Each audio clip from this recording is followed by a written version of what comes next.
So Cullen was originally Carlisle's name. I'm going to use this comment as a jumping off story to retell Carlisle's story because I'm getting a lot of people asking me to do that. And then I will give you the rest of the Cullens' original last names at the end of this video.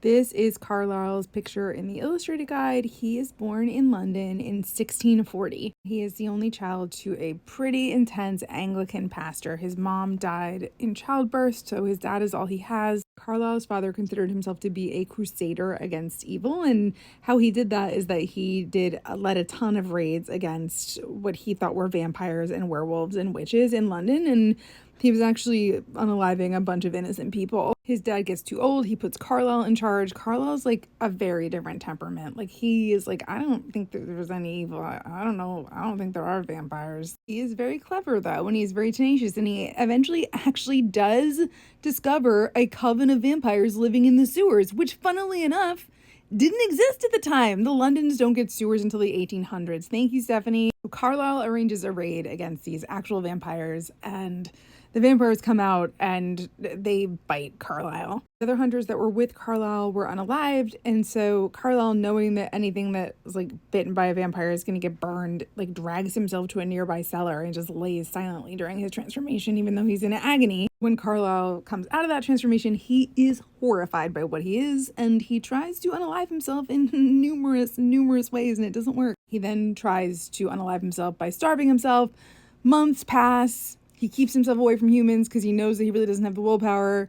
Eventually, a herd of deer pass, and he's like, I can't do this anymore. And he chomps the deer. And with this, he invents a new way of vampire life. He's like, oh my God, I feel like myself again. I can just eat animal blood. I don't have to unalive humans. With this, Carlisle begins his studies. He loves learning. He studies everything at night. Music, science, medicine in all the best universities in Europe. I guess they had night school then. I don't know. He's studying in Italy in the early 1700s, and he comes across Aro and Caius and Marcus, aka the Volturi. And he's like, these guys seem really dignified and I like them. He lives with them for 20 years, and the whole time he's trying to persuade all of them to like switch over to his human philosophy and just, drink from animals. And the whole time Aro's like, you should drink from humans. And Aro loves to do like pranks, like Carlisle's studying in the library, and Aro will come in and just like drop a body in front of Carlisle and see how long he can resist.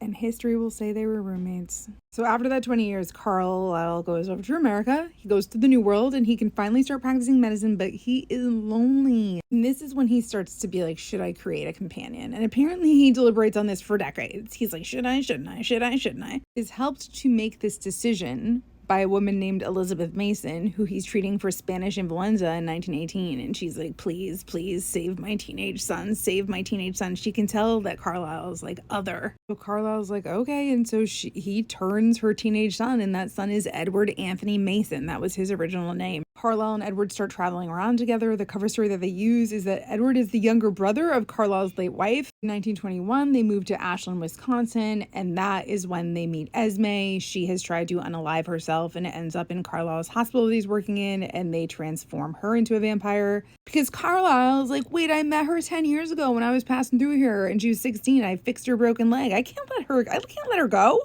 Esme wakes up and is like psyched to be a vampire because Esme's always been in love with Carlisle, and it takes Carlisle a while to figure this out, and Edward actually has to intervene and be like, I can hear her thoughts and she loves you. And Carlisle's like, oh, okay, I'll love her back. Oh, and by the way, Esme's original name was Esme Ann Platt. We then know that he collects Rosalie, and her name was Rosalie Hale. Rosalie brings Emmett McCarty into the family, and Jasper Whitlock and Mary Alice Brandon eventually join them as well. Thus, a vampire cult is born.